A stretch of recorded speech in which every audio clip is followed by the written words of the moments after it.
자, 오늘의 하이라이트는 증산작용이겠죠. 그래서 증산작용이 무엇인지를 알고 증산작용이 잘 일어나는 조건, 증산작용은 어떤 의미를 갖고 있는지 이해하는 것이 가장 중요한 내용이 되겠습니다. 증산작용. 정의는 이렇습니다. 정의는 이렇게 내릴 수 있어요. 식물이 물을 배출하는 거야.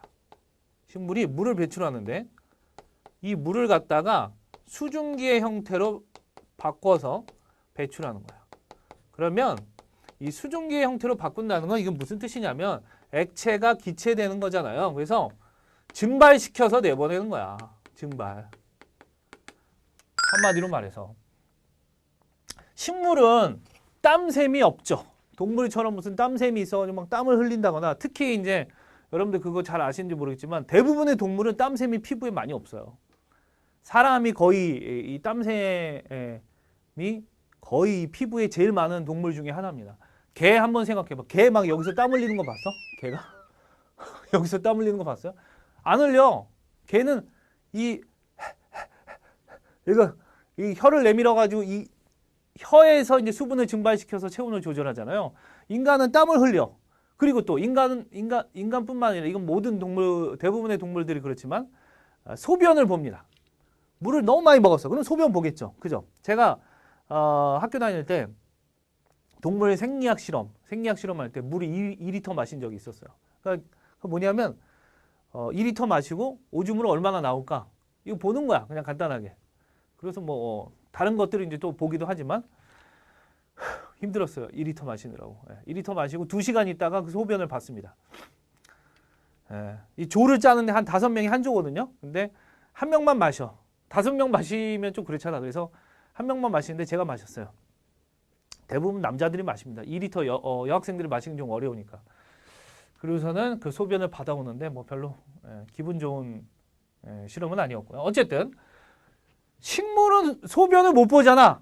몸에 2리터의 물을 마시면 물이 너무 많이 들어오니까 소변을 당연히 나올 거란 말이에요. 그죠? 그러면 그런 것처럼 식물도 물을 배출해야 됩니다. 물이 너무 많으면. 그래서 증산작용이란 걸 통해서 배출하는 거야. 소변 볼 수는 없으니까. 그러면 증산작용은 어디서 일어나냐면, 자, 수증기는 기체잖아요. 기체를 내보내는 공간이 어디냐면 기공입니다. 아까 얘기했던. 기공은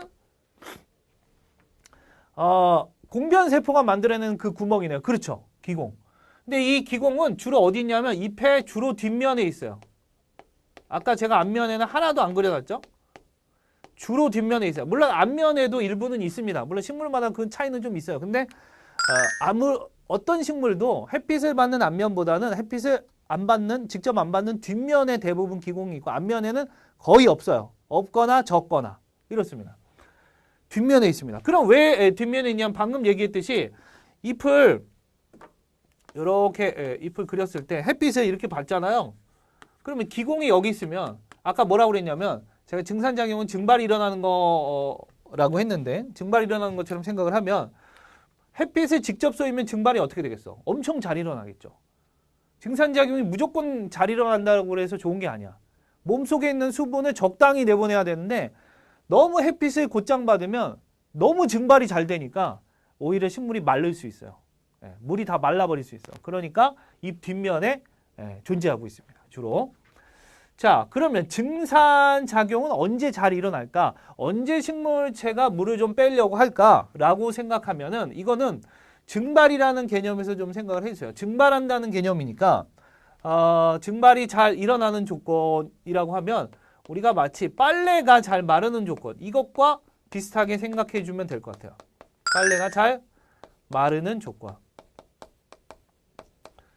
그렇잖아. 물이 있으면 물이 언제 잘 마르냐 이거야. 자, 정리를 좀 해보면 첫 번째, 빨래를 넣을 때 햇빛이 있으면 좋을까요? 없으면 좋을까요? 있는 게 좋겠죠. 그래서 햇빛이 강할 때 빨래가 잘 마르는 것처럼 증산작용도 햇빛이 강할 때 잘 일어납니다. 두 번째, 증산작용은 또 언제 잘 일어나냐? 빨래는 바람이 불 때랑 바람이 안 불 때 중에 언제 잘 마를까요? 바람이 불 때. 물이 잘 마르잖아, 바람 불면. 그죠? 세 번째, 온도는 어때야 될까요?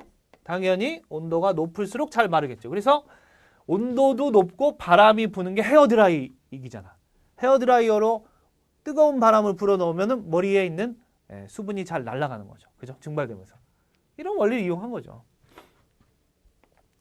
네 번째, 빨래는 또 언제 잘 마르냐? 습도가 낮을 때입니다.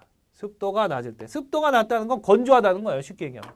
건조하다. 건조해야 빨래가 잘 마를 거 아니야. 장마철에 빨래 잘 말라요? 비가 주룩주룩 내리고 있어. 빨래 좀 해야 되겠다. 비 오니까. 일어나요? 그렇지 않잖아, 전혀. 그죠? 습도가 낮을 때. 습도가 낮다는 게 건조하다는 뜻입니다, 여러분들. 네, 뭐 이 정도. 이렇게 얘기할 수 있겠죠. 그리고 다섯 번째. 요거 하나 더 얘기하자면. 자, 제가 아까 얘기했듯이 2리터의 물을 마시면 오줌이 잘 나옵니다. 왜? 내 몸에 물이 너무 많으니까 내 몸이 인지를 하는 거야. 야, 물이 너무 많어. 좀 내보내자고 해서 쭉 내보낼 거예요. 그런데 예를 들면 뭐 남학생들 그런 경험 있을 경우가 많을 텐데 더운 날에 물도 안 마시고 물도 별로 안 먹고 막 축구를 2시간 동안 연달아서 했어. 그럴 때 있잖아요. 없니? 뭐 있다라고 쳐봐. 그러면 땡볕에서 막 축구를 했어. 그럼 땀을 엄청 흘렸어. 그 오줌 잘 나와 안 나와? 잘 안 나와요. 몸 안에 있던 수분 빠져나가는데 오줌으로 뭘 또 내보내.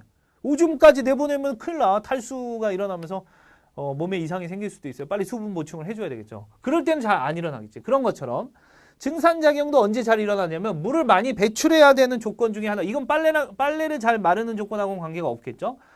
식물체 내 수분량이 굉장히 많을 때. 네. 식물체 내에 수분량이 많이 존재하고 있으면 증발이 잘 되겠죠. 물이 많으면 그만큼 증발이 잘 되는 거야. 그렇잖아요. 빨래가 축축하면 그만큼 증발량이 더 많겠죠. 그러니까 더 잘 마른다는 보다는 여기서는 빨래가 더 축축하면 그만큼 여기서 공급되는 수증기의 양도 많을 거 아니야. 그죠? 이런 겁니다. 네. 이런 것들을 5가지 잘 정리를 해주시고, 자, 그 다음에 증산작용의 어떤 의미가 있냐 이거야. 증산작용하면 어떤 좋은 점이라기보다는 식물체 내에서는 어떤 역할을 하냐. 첫 번째, 증산작용은 물 상승의 원동력이 됩니다. 이거 굉장히 중요한데, 식물은 키가 얼마까지 자랄 수 있을까요? 여러분들 한번 나중에 검색을 해보세요. 저는 검색은 안 해봤는데, 나무가 있어. 그러면 이 나무가 큰 거는 엄청 높잖아요. 예를 들면 이만한 나무라고 해볼게요. 여기 영철이가 있어. 영철이가 서 있어. 와, 이렇게 서 있어. 엄청 클 수 있죠. 100m도 넘을 수 있어요, 나무는. 그렇잖아요. 에? 우리 조금 강원도에 좀 깊은 숲이라든지 이런 데 들어가면 높은 나무들 충분히 찾을 수 있어요. 그렇잖아요.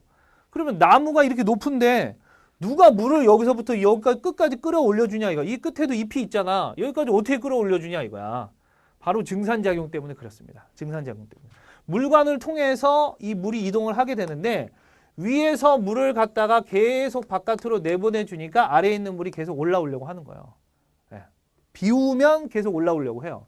물론 물 상승의 원동력은 이것뿐만 아니라 여러 가지가 함께 복합적으로 작용을 합니다만 증산작용이 가장 큰 원동력이야.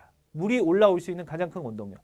참고로만 얘기하자면 제가 이거 너만 알려줄게 해서 다시 한번 설명할 텐데 참고로만 얘기하자면 물 상승의 원동력은 뿌리가 빨아들이는 힘도 있고 물 분자의 응집력이라는 것도 있고 모세관 현상이라는 것도 있어요. 하지만 이런 것들보다 더 센 거는 증산작용이 물 상승의 원동력이 됩니다. 그러면 증산작용이 안 일어나면 물이 끝까지 잘 안 올라오냐? 잘 안 올라와요. 그렇다는 점. 두 번째, 식물체 내에 여기 체내라는 건 식물체입니다. 체내에 수분량을 조절하는 거죠. 수분이 너무 많으면 내보내고, 그죠? 수분이 적으면 안 내보내면 되죠. 그죠? 수분량을 조절하는 역할을 하고요. 세 번째, 아까 제가 땀샘 얘기했는데 식물체 내에 온도를 조절할 수 있습니다. 우리 1학년 때 배웠던 거 기억하는지 모르겠는데 기화하면은 이 증발하는 것도 기화 현상이잖아요. 액체가 기체는 거. 기화하면 기화열을 갖다가 어떻게 했냐면 흡수합니다. 그럼 어떻게 되냐면 에너지를 갖다가 흡수해서 얘가 날아가니까 온도가 낮아지는 거야. 그래서 사실은 제가 식물체 내 온도만 조절하는 것처럼 얘기했지만 식물체 온도도 낮아지지만 주변의 온도도 낮아집니다. 그래서 우리가 숲에 들어가면 여름에 물론 햇빛을 차단해서 시원한 것도 있지만 이런 증산작용 때문에 시원한 것도 있어요. 여름에. 그렇잖아. 특히 물론 이 좀 숲에서 이제 시원한 거는 좀 복합적인 작용들이 있을 수 있는데, 예를 들면 계곡이 흐르는 숲이라고 하면 물이 흐르는 계곡 주변의 숲이면 굉장히 더 시원하죠. 왜냐하면 이 물이 흐르면서 그 물도 증발이 일어나는 거야. 증산작용에 의한 증발도 일어나고 이 계곡에 물이 흐르면서도 증발이 일어나니까 주변에 열을 내려주는 거죠. 그래서 시원함을 느끼는 거죠. 거기다가 바람까지 불어. 계곡이나 이런 데서 물의 흐름 때문에 또 바람이 또 생길 수 있거든요. 그런 거예요. 이런 의미가 있다라는 것을 여러분들이 기억해 주시면 되겠습니다.